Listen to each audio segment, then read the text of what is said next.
One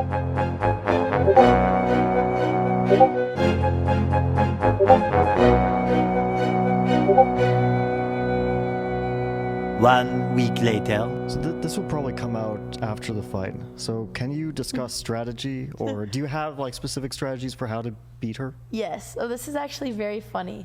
We're sure this is coming after, right? Yes, we're Our not lawyer. leaking anything. 100% We're coming not out. leaking You anything. won't have time in 4 Unless days. you guys want us to leak anything. One funny thing. So I have been doing a little bit of chess prep with my coach Hammer. So I find out the color day before, and then the white openings I was doing on my own, and I have a good friend who's very good at the London, Eric Rosen, and then I remember looking at Dina's lines. It was a line that Eric showed me and I forgot, and I messaged him just asking for like 1 or 3 moves, and he was so nice. He made an entire video.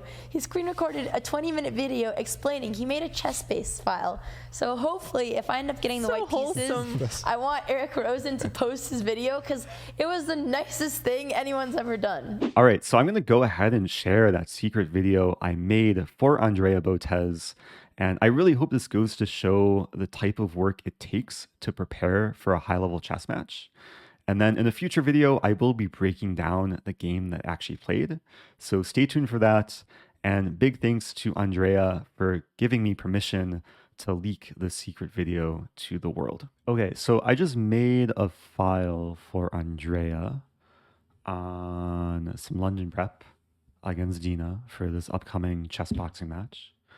And I thought it would make sense just to go through the file, and I'll probably explain things in this video as if I was just explaining it to Andrea, because she's the main like target audience of one. So let me open the file and I'll just share my approach.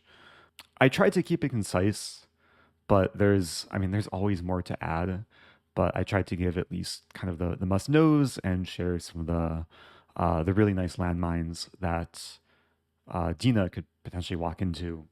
And I actually started with a site called Opening Tree. You can use chess.com Explorer just to sift through Dina's online games. And basically what it does, it brings in all her black games. I went through the steps to just select username, color, and then I checked to see what she plays against the London. And she's mixed it up, at least on chess.com. Now, you should probably check her over-the-board games too. I haven't done that yet. Maybe I can do that afterwards just to be a bit more thorough. But it's pretty clear she's going for c5 and knight f6 most often. Usually these lines will transpose. There are cases where black plays c5 and delays knight c6 for a while, but I really just based the file off of knight f6, kind of the main London move order. So there are transpositions, but the key position is after knight f3, which I recommend starting with, knight c6, knight d2. She plays bishop g4 most often. She's also played cd4. We should also include bishop f5. I didn't realize she's played this 3 times. Against bishop f5, you should take and then play knight d4. And this offers like a nice position for white. I'd be surprised if she enters that in this chess boxing match. But just to show real quick, bishop f5, enlarge the window, take e6, knight d4 is a very nice line. Point being that white's threatening this and bishop to b5, and black should take, but that allows takes. And white has better structure along with the bishop pair, along with some initiative. Can castle, play c3, knight b3, queen f3, rook d1, and just have a really stable position. Usually play against isolated queen's pawn. So let's go back.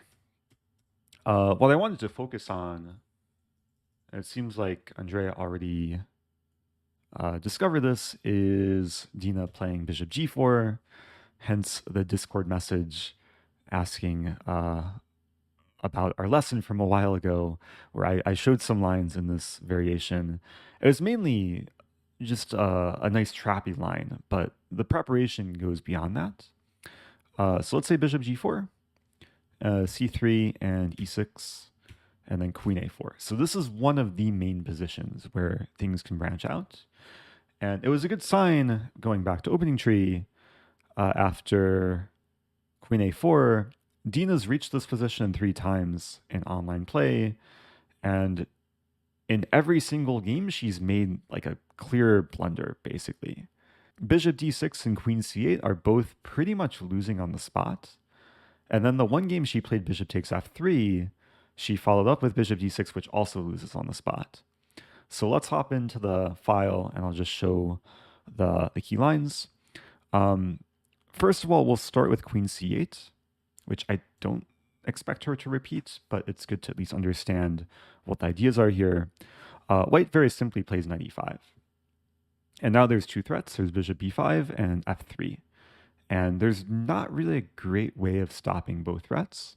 An online game she went for a6, but then after f3, bishop h5, g4, bishop g6, h4, this is not just a way of getting initiative for white. This is a way of guaranteeing like a permanent advantage on the king side. The problem for black is h5 is coming. The only way to save the bishop is to move the h-pawn, and then knight takes g6 will be played. So for example, h6 takes, and then, I mean, this is just very, very, very nice for white. So this is nothing to worry about. Queen c8 would be a very welcome move. And then, of course, the trappy lines, bishop f3, knight f3, bishop d6, runs into bishop a6, and all the tactics work for white. If bishop f4, take on b7, and black is losing material. Now, I should note that there's a way to play this for black in this position that pretty close to equalizes. I should include this in the file. Let me just see. Actually, the approach I'll take, generally what I like to do is just open analysis on Lichess and then check the Lichess database, because that will give the most played moves. So it's funny, bishop a6 is the most played move, but it's just a very big blunder. As long as you know bishop a6, most people do. Second most played is a6 and knight d7, so those would probably be the more likely options to expect. If a6 in this position, yeah, engine, just disconnect here. So the engine's giving close to equal, maybe a slight edge for white.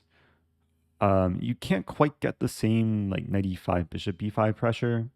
Knight e5 I see is still a move. This might take some digging for me to explore what the best option would be. I'm actually wondering, why not bishop d3? Engine doesn't like c4. Yeah, that can be annoying. So a6. So what if knight e5? Because black can't play b5 immediately because knight takes c6 should be good for white. So let's say rook c8. Wait, is there some tactic? Knight c6 and bishop a6? Oh. Yeah, okay. Because black has to really jump through some hoops here to survive, I'd recommend knight e5.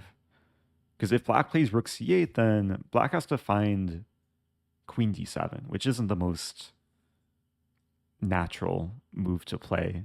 It does win back the piece. The problem with rook c6, make this a main line, is bishop a6. Some really nice tactics, rook's pinned, and the pawn is just overworked. So yeah, if queen d7, yeah, white's still really solid. Just give back the knight. Engine likes bishop e5. Engine wants to trade on f6 eventually. This is where I pause and just kind of look at some of the engine moves and try and see what's like practically the choice to go for. Bishop d3 is a move.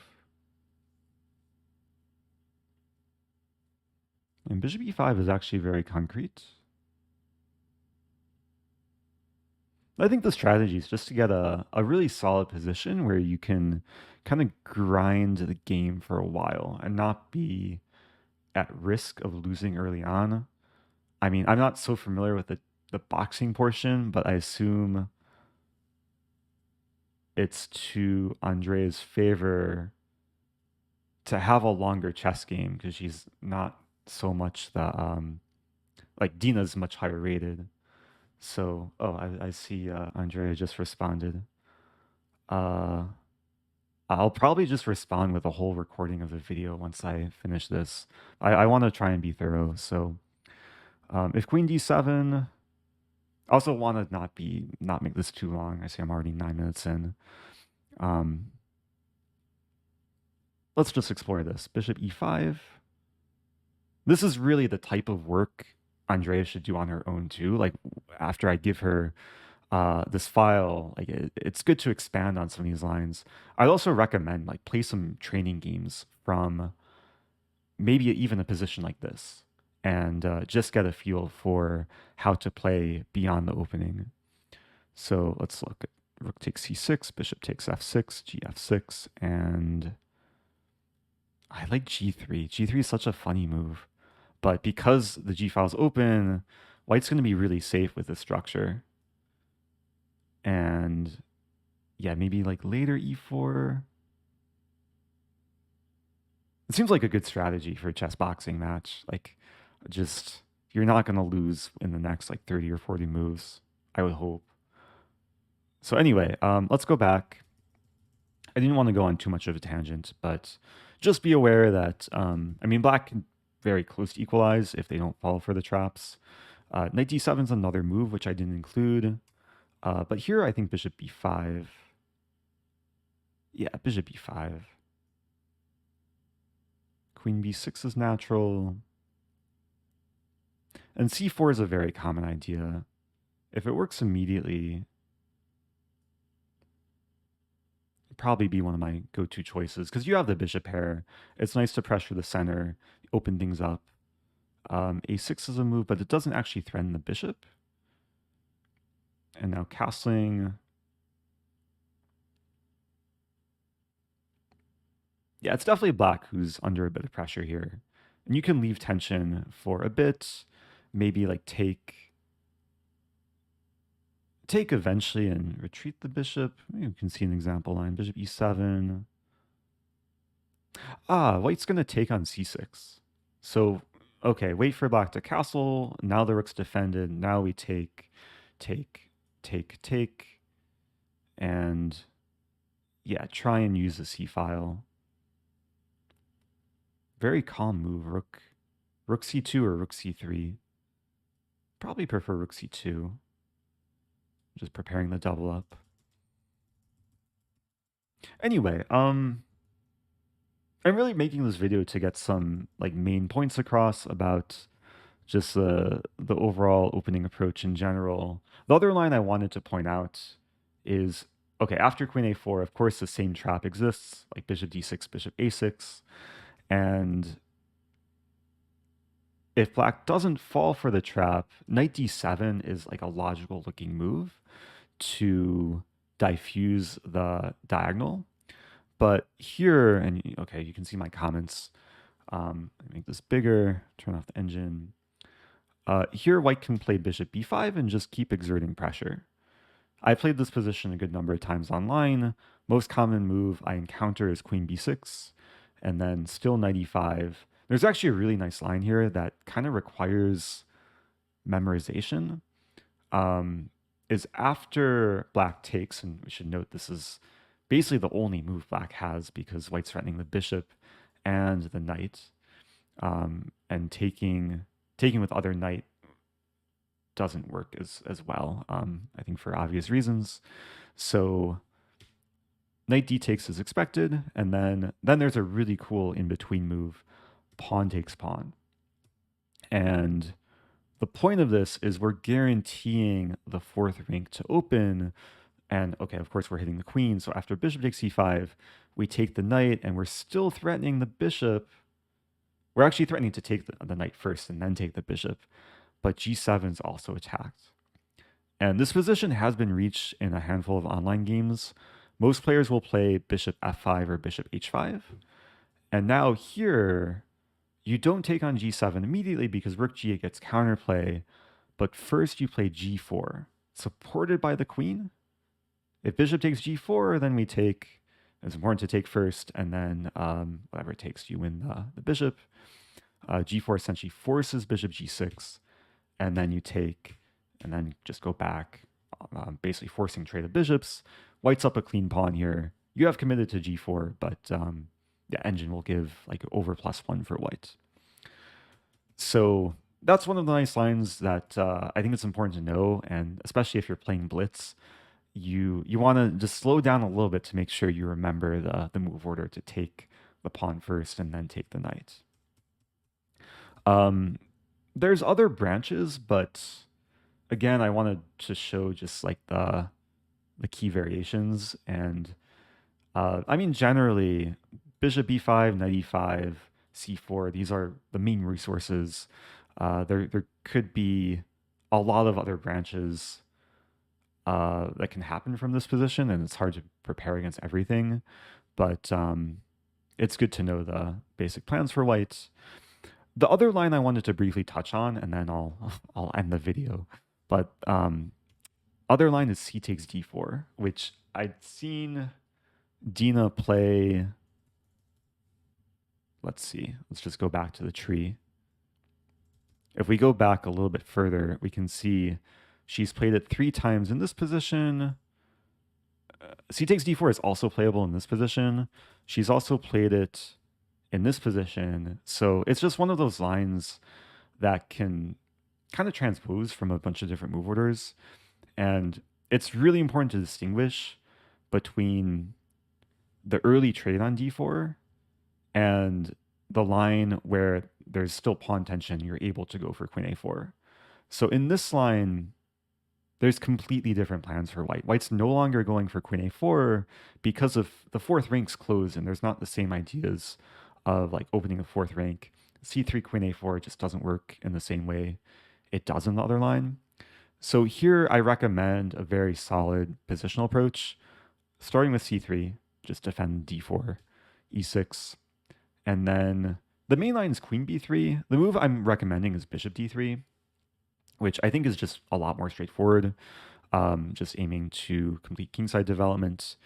Most players play bishop d6, after takes, castle, castle. There's been a lot of games played from this position. I recommend throwing in h3, usually a useful move to throw in, slight improvement, and then rook e1 is the most flexible move. And the goal in this position is just to be really, really solid and to employ some gradual improvements. Most players play a6 here, going for the minority attack, and then white has a very simple response, pawn to a4, not only preventing b5, but creating a scenario where maybe in the future white wants to play a5, b4, knight b3, knight c5, and get a really nice grip on the queen side. And yeah, I've beaten so many grandmasters using this idea. It can come from different move orders. Like there's lines where the bishop goes to f5 rather than g4, but if white can get the pawn to a5 and b4 and plant the knight on c5, it's a very powerful concept. And like already from this position, it's not entirely clear what black's plan is. I was analyzing queen f4 earlier, but yeah, that's like kind of a random move. I think the most played move is rook c8. And then, I mean, engine will generally give plus equals. Engine saying queen b1. Honestly, a5. a5 would be my choice. It's one of the top, or was one of the top moves. But I think it's the simplest move to understand. And again, it would help to play out some like training games from this position, maybe in the blitz format, where you go for these ideas.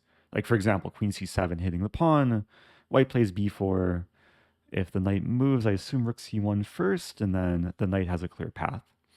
So, okay, I didn't want to make this video too long. We're still below the 20-minute mark. Good luck to Andrea. I hope this, if you did watch this, I hope it brings you some value. If you have questions before the match, let me know and take him down. Good luck.